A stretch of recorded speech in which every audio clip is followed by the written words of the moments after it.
আজকে আমি রান্না করব আলু সোয়াবিনের ঝোল। এখানে আলু ছোট ছোট, যেহেতু আমার সোয়াবিনটা ছোট তার জন্য আলুটা ছোট ছোট করে ডুমো ডুমো করে কেটে নিয়েছি। আলু কেটে ধুয়ে নিয়েছি। এখন এখানে সোয়াবিন নিয়েছি, এটা জলে একটু ভিজিয়ে রাখবো। সোয়াবিনটা জলে ভিজিয়ে রাখবো, কিছুক্ষণ সোয়াবিনটা ভিজিয়ে রাখবো। আমি এখানে মশলা করব। এখানে নিয়েছি রসুন, আদা, টমেটো, পেঁয়াজ, লঙ্কা, সমস্তটা আমি এখন বেটে নেব। আমি পেস্ট করে নিয়েছি আদা, লঙ্কা, রসুন, পেঁয়াজ, টমেটো সব কিছু আমি পেস্ট করে নিয়েছি। এখন আমি কড়াই বসিয়ে দিয়েছি। এখন একটু দিয়ে দিব সরিষার তেল।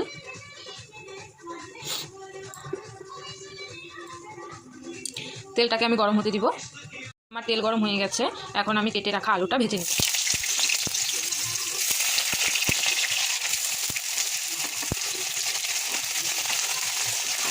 একটু নেড়ে নেব।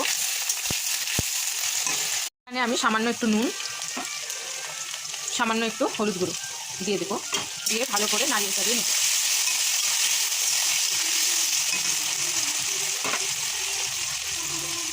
আলু ভাজা আমার হয়ে গেছে। দেখো হালকা লালচে কালার এসেছে। আলুটা এখন আমি নামিয়ে নেব।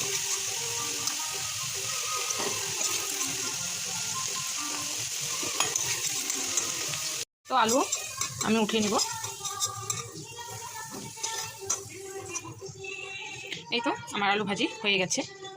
তেলের মধ্যেই আমি এখন সোয়াবিন ভেজে নেব। আমি এখানে জল ঝরিয়ে রেখেছি সোয়াবিন, এগুলো তেলে দিয়ে দেব।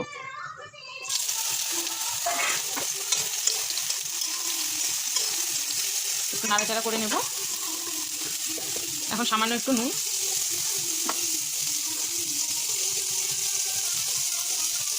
সামান্য একটু হলুদ,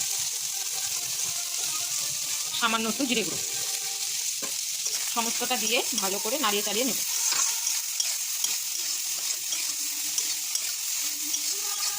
আমার ভাজা হয়ে গেছে।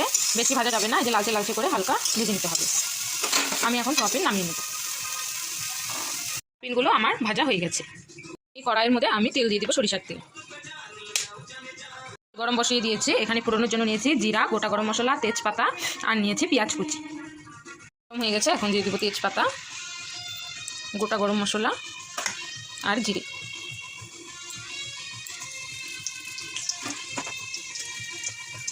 শুকনো লঙ্কা দিয়ে দিব, মনে ছিল না তাই এখন দিয়ে দিলাম। ফোড়ন দেওয়া হয়ে গেছে। কিছুক্ষণ পর দিয়ে দিব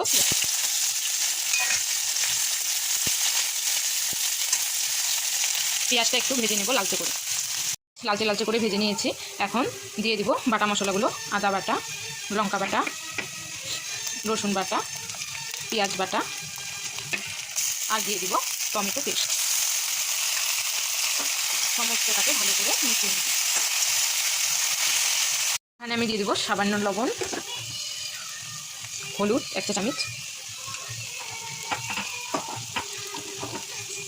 দেব কাশ্মীরি লঙ্কার গুঁড়ো কালারের জন্য,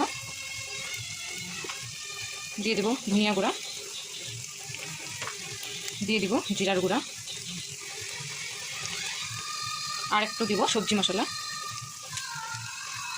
সমস্ত মশলাটাকে ভালো করে মিশিয়ে নেব।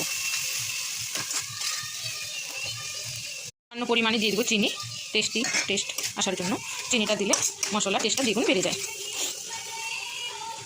এখন সামান্য একটু দেব জল, যাতে মশলাটা নিচে না লেগে যায়। এখন ভালো করে এটাকে কষিয়ে নেব মশলাটাকে। এখন না তেল না ঝরবে, মশলাটাকে আমরা ভালো করে নেড়ে চেড়ে কষিয়ে নেব। কষানো হয়ে গেছে। দেখো সাইডে তেল বেরিয়ে গেছে। এখন আমি মশলা কষার মধ্যে দিয়ে দেবো ভেজে রাখা আলুটা দিয়ে দিচ্ছি। আলুটাকে ভালো করে কষিয়ে নেব। তা আমার কষানো হয়ে গেছে। এখন আমি দিয়ে দিব ভেজে রাখা সোয়াবিনটা দিয়ে দিলাম, কারণ এই মশলাগুলো সোয়াবিনের ভিতরেও ঢুকবে। ভালো করে সোয়াবিন দিয়ে কষিয়ে নেব। সোয়াবিনগুলো কষানো হয়ে গেছে। কষানো হয়ে গেছে। এখানে আমি বসিয়েছিলাম গরম জল। এই গরম জলটা আমি এখন ঝোল দিয়ে দেব।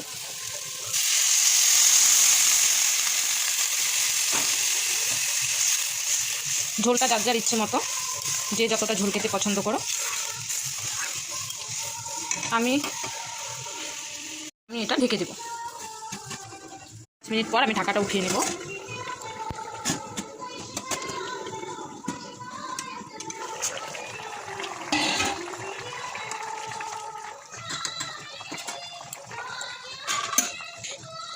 আমার আলুটা হালকা সিদ্ধ হয়ে গেছে।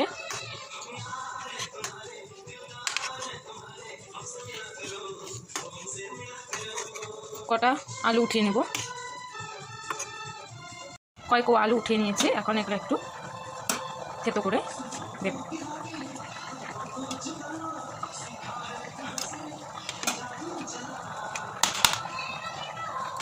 আলুটা আমি করে নিয়েছি, এটা দিয়ে দেবো।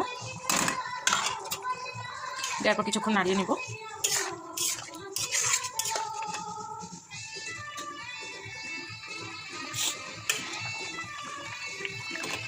এটা আমার জাল হচ্ছে, ঝোলে একটু নুন দিয়ে দেবো, তোমাদের স্বাদ অনুযায়ী নুন দেবে। এখন একটু জাল করে নেব। জাল করার পর এখানে দিয়ে দিব 1 চা চামচ গরম মশলার গুঁড়ো।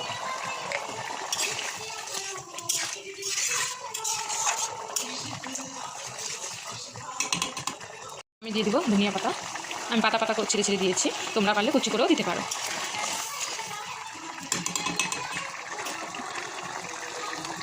আমার তরকারি হয়ে গেছে, এখন নামিয়ে নেব। এটা আমি নামিয়ে নিয়েছি। বন্ধুরা কেমন হয়েছে বলবে, কমেন্ট করবে।